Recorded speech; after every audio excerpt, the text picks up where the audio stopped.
Top 4 here. And number 4, again, controversial choice. I'm sure you will disagree.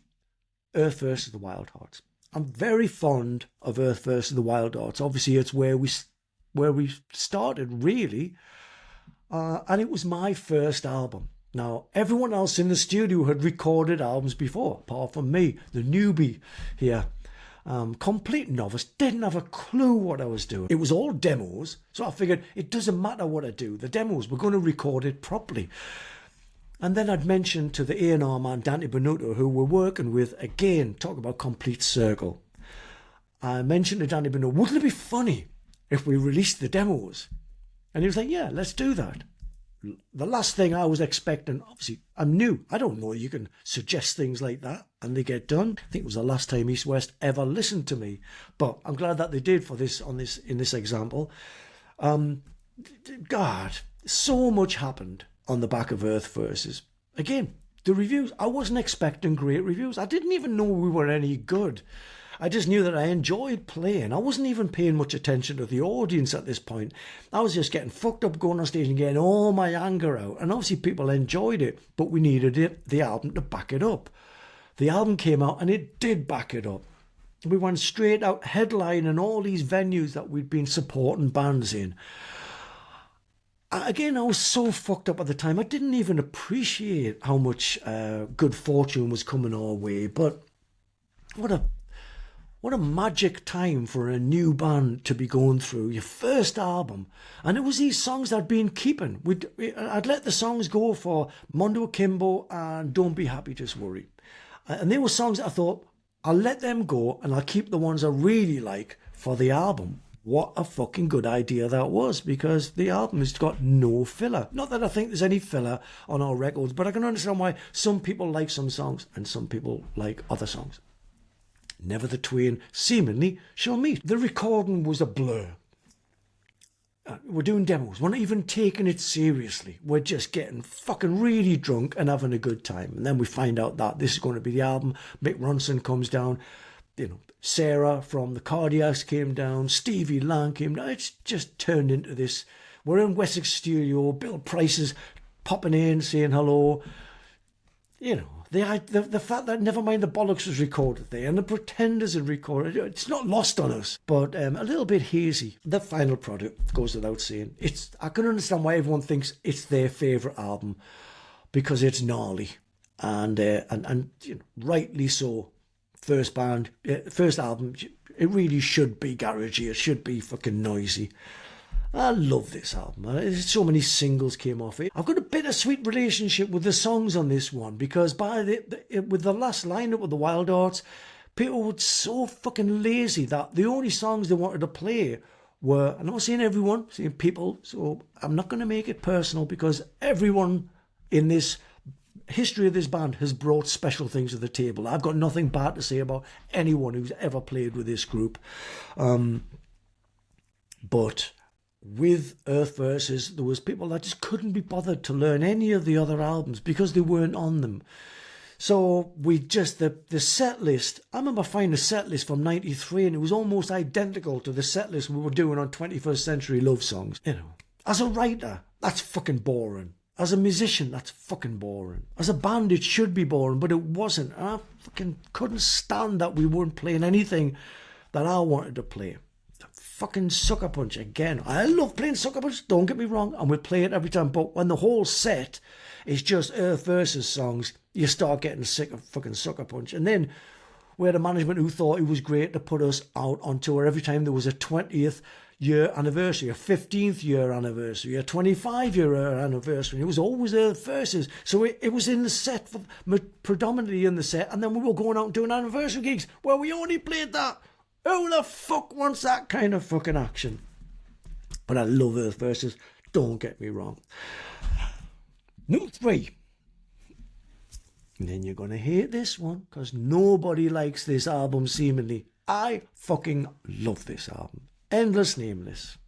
Now, let me tell you for why. The band was falling apart again. It was about 96 or something. We'd just come off the AC/DC tour. We were just a mess. Everybody was taking different drugs. If we'd all be taking the same drugs, it probably would have been a bit more commercial. We probably would have enjoyed the process. But everyone was literally on 4 different trajectories as far as narcotics were concerned. We'd done a gig, it was one of the final gigs, and it was the Astoria, and a record company had come along and went, we want to sign you. And we're like, we're breaking up, we want to sign you, but we don't want you to make a pop album. I'm like, great, can we make it as noisy as we... Yes, you can make it as noisy as you like. I knew the album that I wanted to make, and I don't think they did. Well, obviously they didn't, because I don't think there'd been an album before that sounded like that. I'm not sure there's been many since, but we went in the studio again. Me and Rich were holding fort. Danny wasn't really in the band, on the planet. You know, himself, he says that he can't remember anything about this record. That's because he was asleep on the couch whenever he was at the studio, which wasn't very often. That's why it's not like I played bass. There's not much bass on this album, if you listen to it properly. Jeff played some bass. Jeff played more bass than he played guitar on this album. But I thought, if Jeff plays bass, it'll, still be a band effort. But again, it was me and Rich that pulled it all in, and our producer, Rav Jezzard, who worked miracles on this record. But the intention pretty much had been established. We were doing a few songs, like He's a Whore, Lost Highway, a couple of songs that we recorded, cover version, but they were noisy. We were experimenting with noise. I loved industrial. I loved dance music, anything but rock music. In fact, Foo Fighters had just came out with a song called Monkey Wrench, and I fucking hated it. I just thought, this is everything that... Well, who the fuck wants to listen to this? Obviously, I was very wrong, because theirs went really big and ours didn't. But I just figured everyone's going to love this, a revolutionary attack on music. It was a guerrilla-style noise warfare.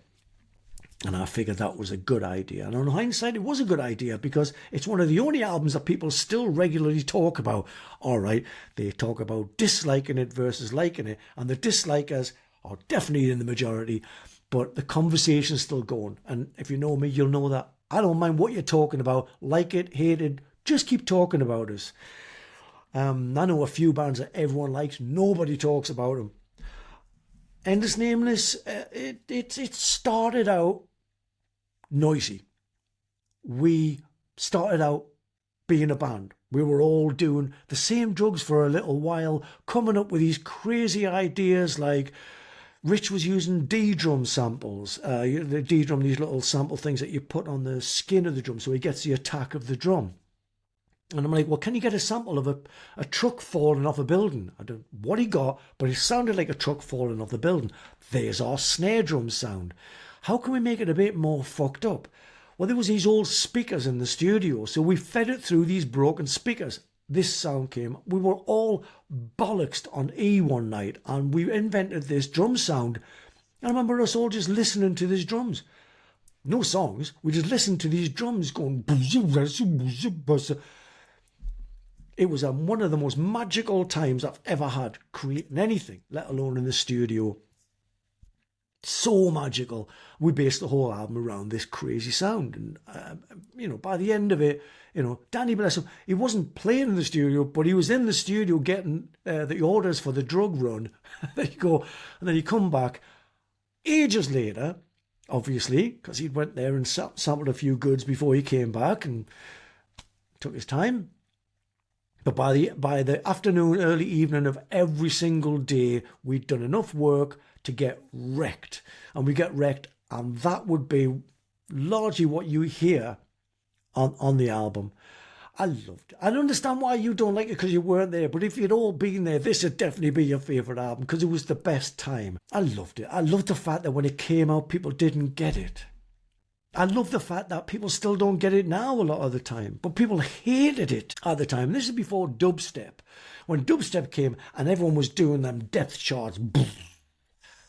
And everyone's like, what? That's great. I'm like, yeah, I know. It was great then, it was great now, but no one had really done it at the time. And that's what I love about Endless Nameless. There was so many things done that had never been attempted. The whole thing seemed like an adventure to me. It's an artistic statement more than an album. And that's why I've got notes for Endless Nameless. Look at my notes. A squiggle. It's pointless making notes on this one because it does feel like an album. A lot of these albums, Fish for Luckies doesn't feel like an album for me. Endless Nameless very much feels like an album. That's why it's number 3 on my list. And the top 2 are probably going to confuse you. Number 2, the new one, Satanic Rites of the WiLDHEARTS. I know you might not be familiar with it. You've probably heard it by the time this podcast comes out. But as of now, you haven't heard the album. But for me, and I'll keep this short in case you haven't heard the album, go out and fucking listen to it. The band had broken up again. And I wanted to get the band back together. And I couldn't figure any songs. I was trying to write songs and they were coming out like, B-sides or whatever. Just, I don't know. Nothing was coming out that was crazy quality. And I had been sectioned at the time. And again, another really bad time in my life. And I went to spend 2 weeks in a psych ward and came out with a renewed vigour for life and a brand new hatred for music. I couldn't listen to it. I couldn't even read about it. I had no interest in music whatsoever. Weird. It was like, when you go in COVID and you got no sense of smell or taste. It was like that. I've got no sense of music. One day, this one song, the first song on the album, eventually came to me. And I'm like, fucking hell, that's good. Second song, Scared of Glass, came to me. And I'm like, oh, hang on a second, there's something going on here. I'm writing again, even though I couldn't listen to anyone else's music. I was writing again. And then the third song came, fourth song came, fifth song. Pretty much in the order of the album. Well, they're definitely the first 2 and the last one, and then the rest are jumbled up, but mostly in the order that you listen to them. It just was such a powerful experience. I couldn't wait to get in the studio. Spinefarm had offered me a deal, providing I didn't have the last lineup, which was fortunate because we didn't have the last lineup. So I went in the studio to do demos. And there was John Poole on bass and Carver's Tarabi on guitar and a fella called Dudge Gurdon, whose other name is Cheb Nettles, who plays with gong. And it was just to do the demos, get Dante involved and Spine Farm. They heard the demos, they're like, we got a deal. Boom, you're going in January to record it. So over the Christmas period, I get attack of guilt. And I think I've got to ask Rich and CJ if they want to be in this band. Obviously, Danny can't do it for various reasons I'm not going to go into. And John Poole is my chosen bass player, the end. So I asked CJ and Rich if they wanted to do it. And I really did put a big spiel on this email. Please just listen to the demos before you make your decision. And they both came back and didn't want to do it. CJ didn't come back, but Rich did completely no, and is subsequently retired. CJ didn't get back in touch, but I know that they talked about it. And anyway, the upshot is neither of them wanted to work with me. They kind of both had kind of basically given up on me, which a lot of people did at the time. And I completely get it. My life had been rocky for the last good few years. And I wouldn't, a lot of people wrote me off. It happens. But I'm a survivor. And it's crazy to write me off because unless I'm dead, I ain't ever going to stop. So we go in to record the album. Ben Marsden comes in, plays guitar. Again, Cheb Nettles, Dudge Gurdon plays drums. John Poole's on bass. Again, working with Jim Pinder as well, who did Renaissance Men. Magic happened. From the first beat that went down, the whole thing just went magic. Dante came down, loved what we were doing. The whole thing just worked like a dream. The sort of thing that as a musician and as a band member, you pray for. And 9 times out of 10, you're in the studio going, get it. It doesn't work like that. It works like fucking every band does. It's chaos and people are falling out. It was the only session I've ever done in my life where people laughed from the beginning to the end. It was joyful. I fucking loved it. And that's why it's number 2. At number 1, and you'll probably know which album I'm going to pick, because it came out as a double album. It was intended to be. It came out on Round Records during COVID. What a nightmare. Nightmare aside, people have eventually got their copies, but everything closed down. By the time it came back, there was a backlog of people wanting... I mean, there's only a few record plants in the world, pressing plants. So the backlog was incredible. You can imagine it. We've got a triple album that we want to put out. But that aside, and hopefully all's well that ends well, that whole saga has ended.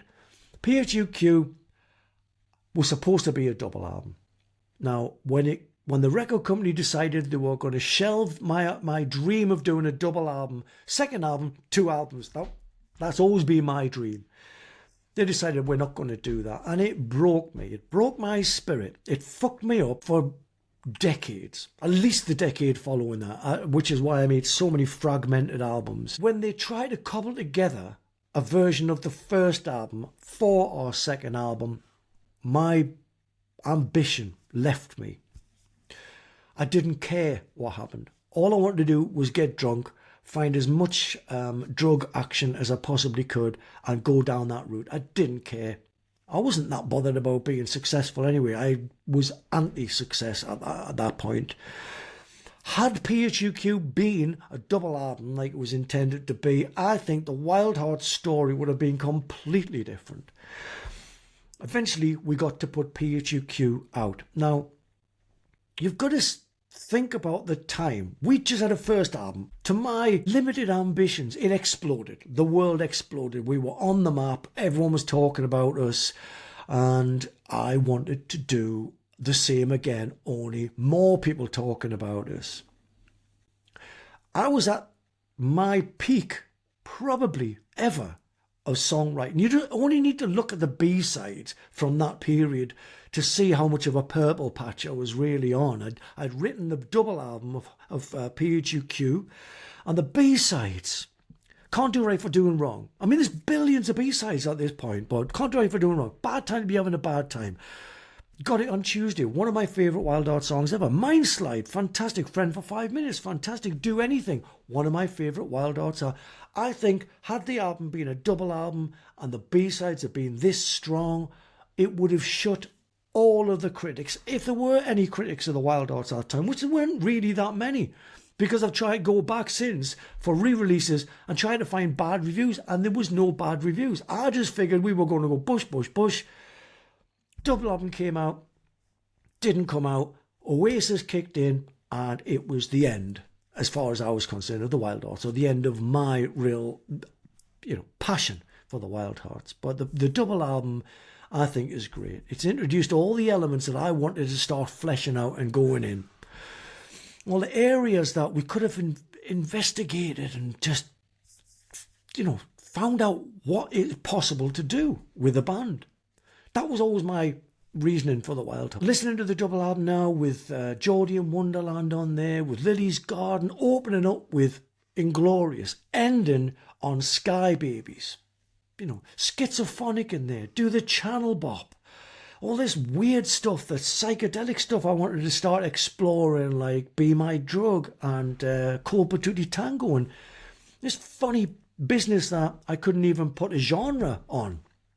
And this was back when people were big on genres, and I'm like, where you going to even put that in your record shop? It's not going to fit in anything. Of course, it fits snugly into fucking heavy rock, where everyone was trying to pedal at the time. No one wanted to do anything different, and East West Records were no different than everybody else, and I was, and it just didn't fit into those times.